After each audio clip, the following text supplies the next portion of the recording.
When Arthur Schopenhauer was walking his poodle, he looked at the world with sadness. He saw humans and animals struggling to survive in a world they never chose to be in. And from the day they were born, the suffering only worsened as they contracted diseases, heartbreak, betrayal, old age, and death. When he saw a bird feasting on a worm, he imagined that the experience of being eaten is far more painful than the act of eating is joyful, which only confirmed his observation that life's pain vastly outweighs life's pleasures. Contemplating the vast amount of misery and suffering in this world, Schopenhauer concluded that it would be better if the earth were lifeless, in a crystalline state like the moon. Schopenhauer was aware of the inherent suffering that comes with life, which many consider a valid viewpoint. He didn't deny that his philosophy is comfortless, as he didn't seek to sugarcoat anything and explain life as it is, marked by constant dissatisfaction, with fleeting moments of pleasure ultimately outweighed by the overall pain and frustration of existence. The amount of suffering is vast, so observed Schopenhauer. Life is a constant striving, a relentless pursuit of desires and needs that keep appearing. So it's no surprise that people label this philosopher pessimistic and dark. But his observations aren't unfounded. Schopenhauer based his beliefs on profound views and examinations of the nature of reality, particularly an all-encompassing force that lies at the basis of our suffering, which he called the will, also known as the will to live. During a solitary life, Schopenhauer wrote extensively and produced works that have stood the test of time and inspired later thinkers such as Nietzsche and Freud. His writings seem to appeal to many, not because they're positive and uplifting, but most likely because they unveil certain realities of life that most people are eager to sweep under the carpet. This video explores Arthur Schopenhauer and his philosophy, briefly showing who he was, what his philosophy entails, and why, according to him, life sucks.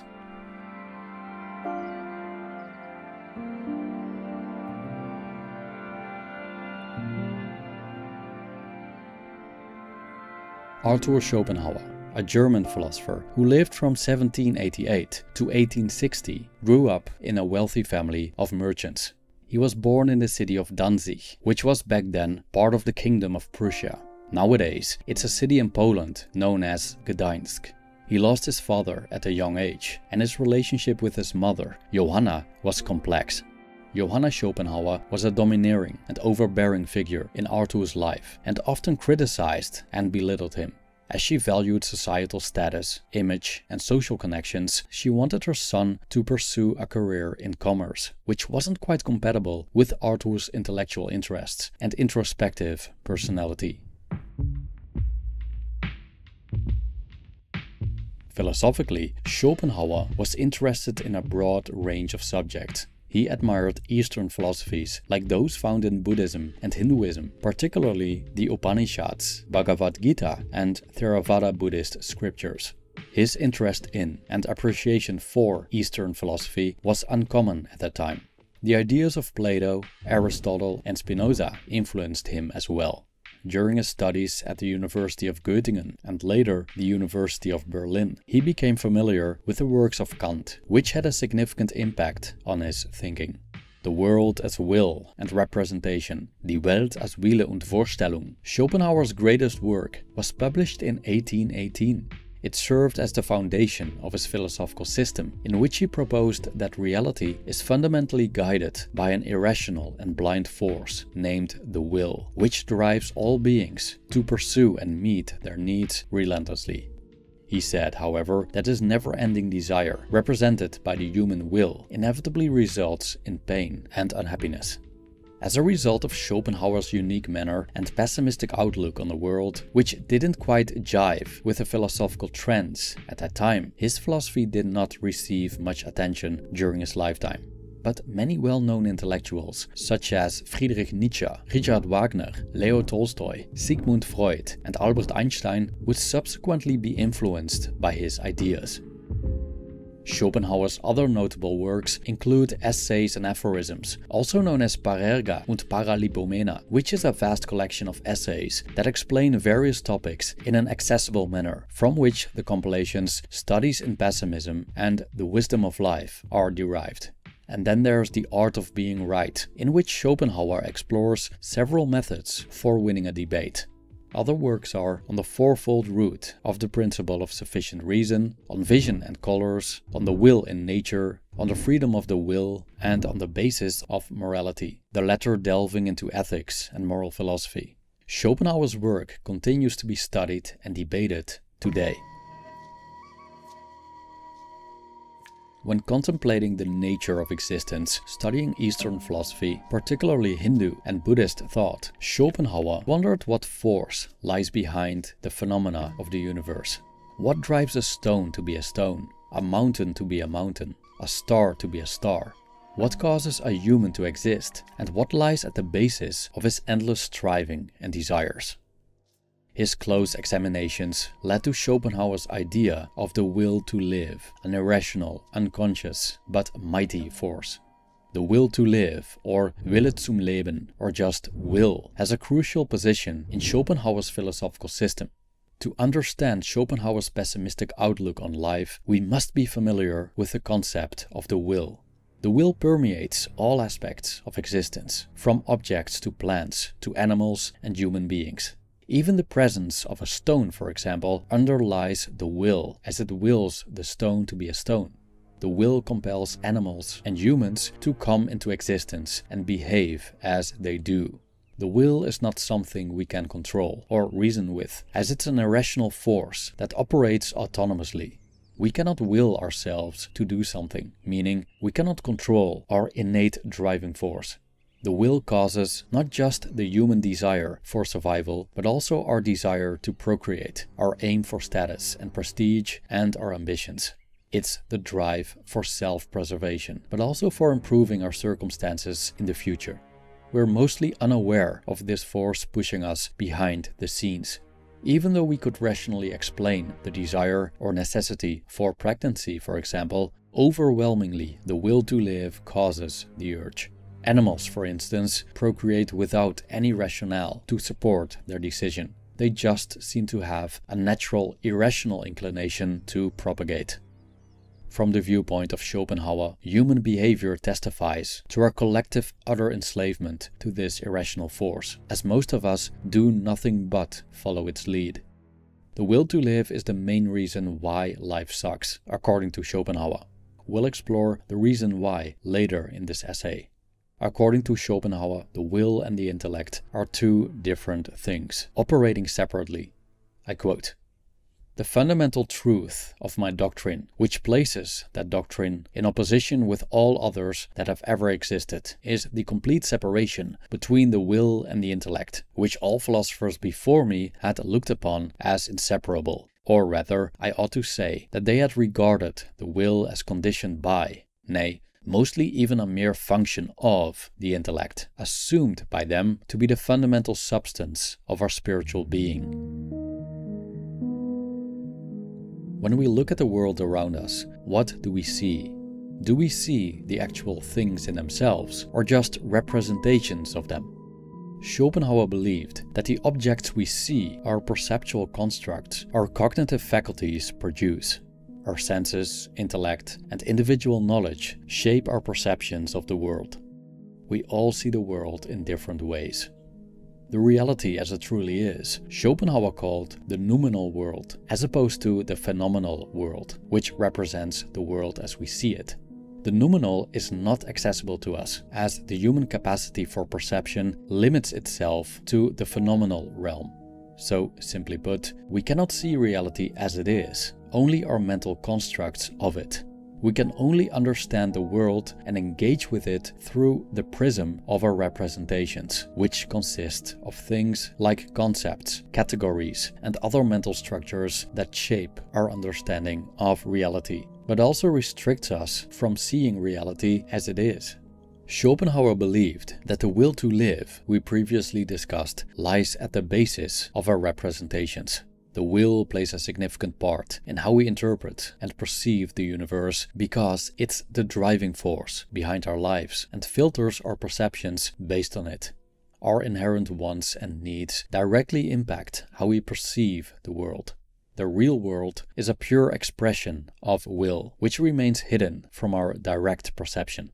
It's like the lines of code in the matrix, which lie at the basis of all activity, but cannot be seen by anyone trapped in it, as everyone's perception is limited to what the system allows them to see. As a result, we cannot see the will. We can only see its effects in the phenomenal world. And, as observed by Schopenhauer, these effects are absolutely dreadful.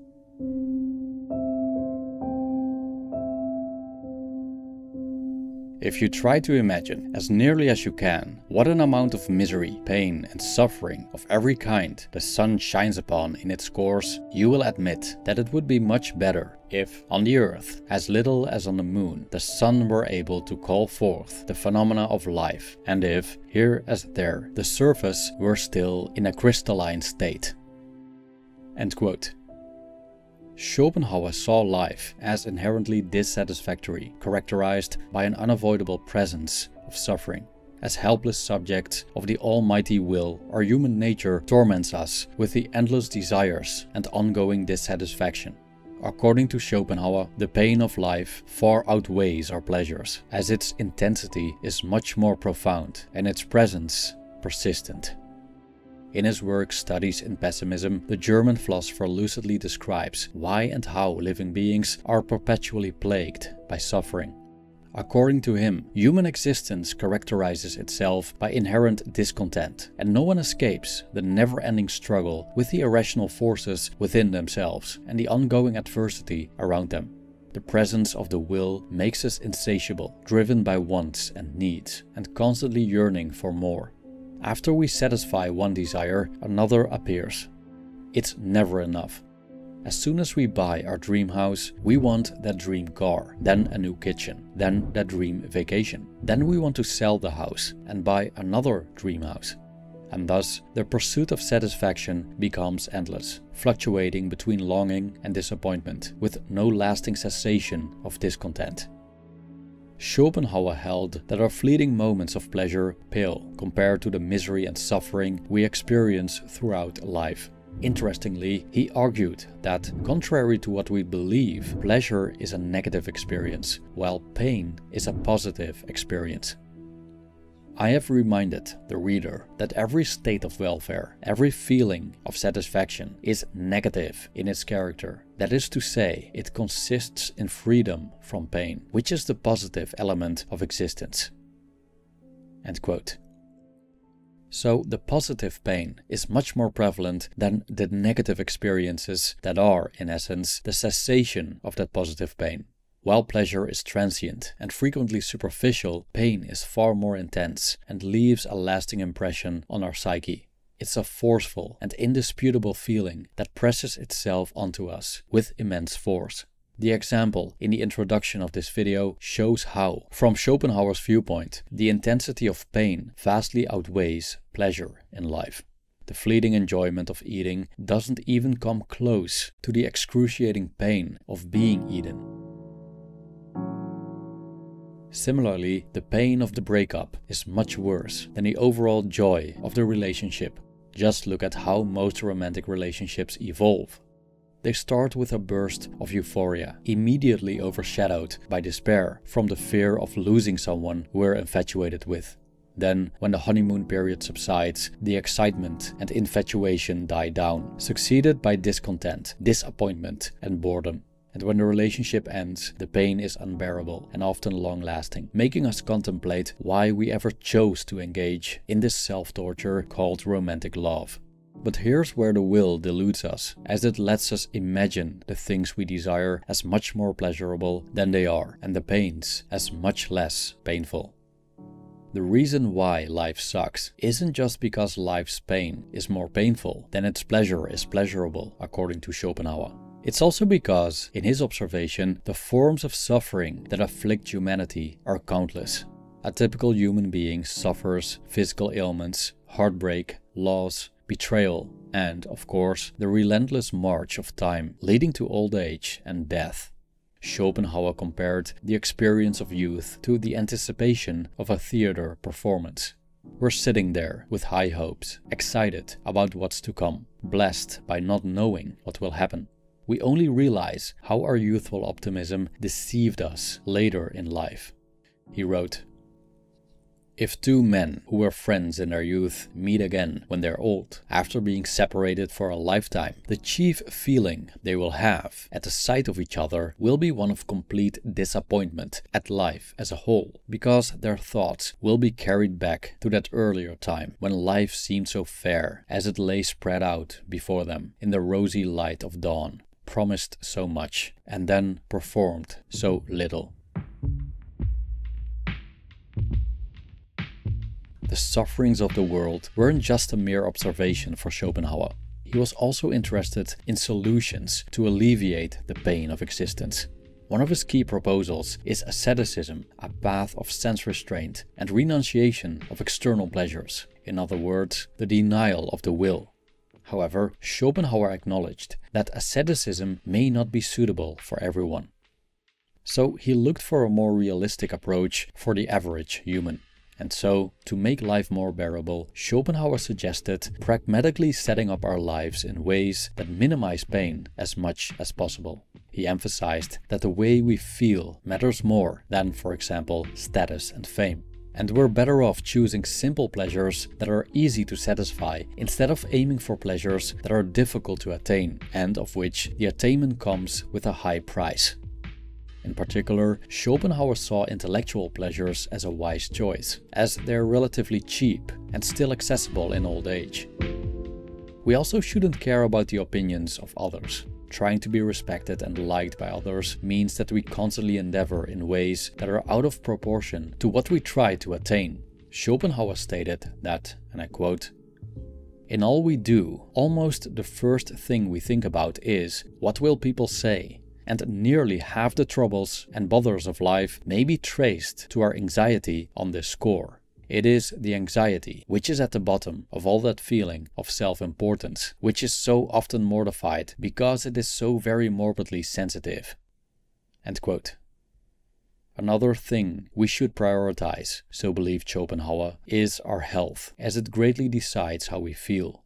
Therefore, health is more valuable than fame or wealth, as a healthy poor person is probably happier than a sick rich person. So we must be smart about our choices and closely examine whether they'll reduce or increase our suffering. But aside from these solutions, life, according to Schopenhauer, remains overall dreadful, as its sufferings vastly eclipse its pleasures. Life sucks, and so it may be said, it's bad today, and it will be worse tomorrow, and so on, till the worst of all.